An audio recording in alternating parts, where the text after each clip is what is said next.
নমস্কার। ঠাকুর মা স্বামীজি আর আমার গুরু মহারাজের চরণে প্রণাম নিবেদন করে শুরু করছি আজকের পাঠ।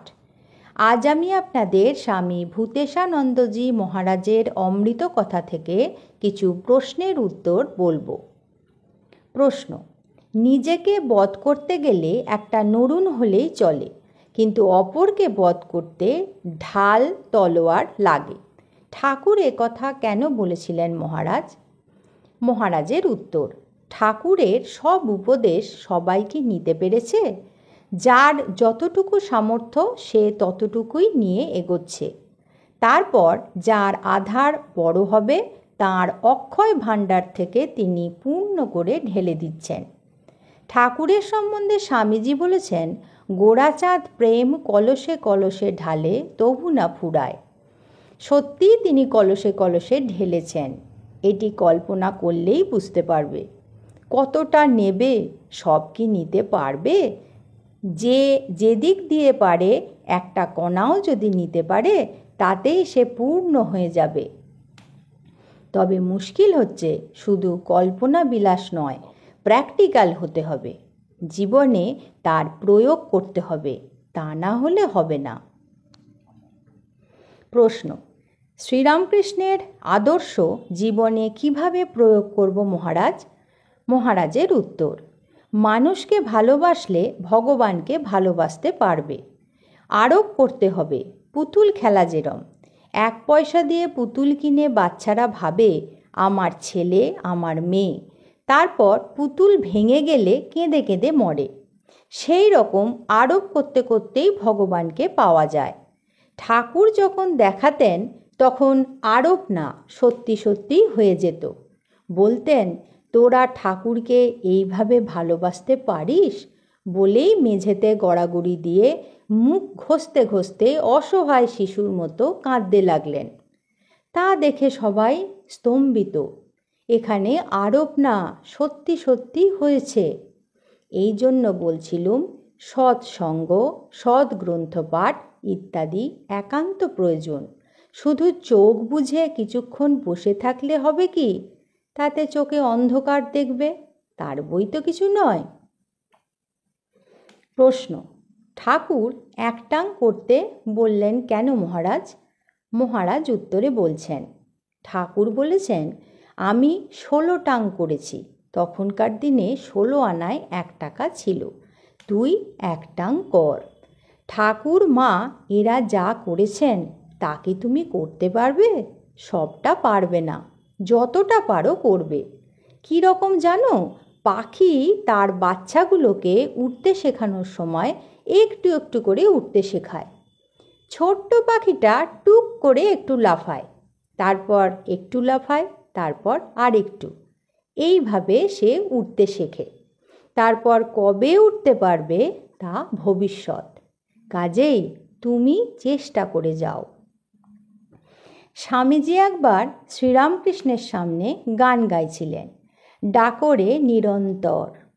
ঠাকুর ঠাট্টা করে স্বামীজিকে বলছেন, দূর, যা পারবি নি তা বলছিস কেন? বল, ডাকরে দিনে 2 বার। চেষ্টা করতে হবে, সব কাজের মধ্যে তার কথা মনে করতে হবে। ঠাকুর উদাহরণ দিচ্ছেন, দাঁতের ব্যথা যেমন।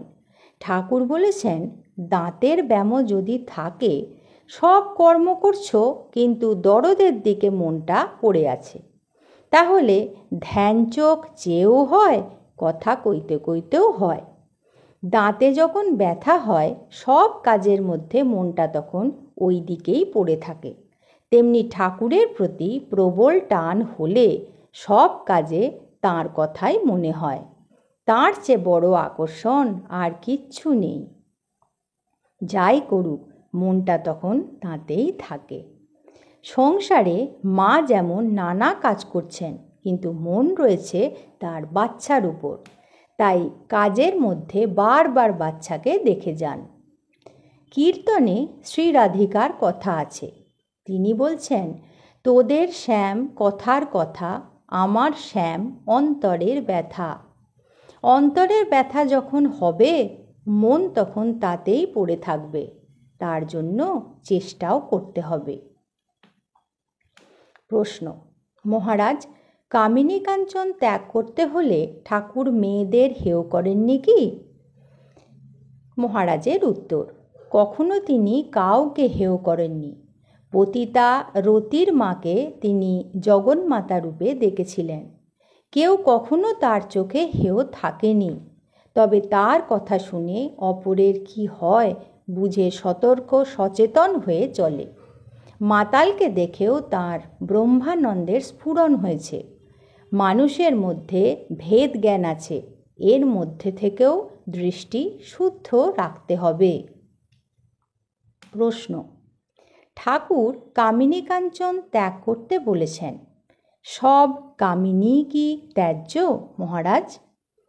মহারাজ উত্তরে বলছেন, আসল কথা হচ্ছে মনই আসল। এই যে কামিনী সম্বন্ধে বলছি, মা তার সন্তানকে আদর করছেন, এখানে বস্তু ভিন্ন।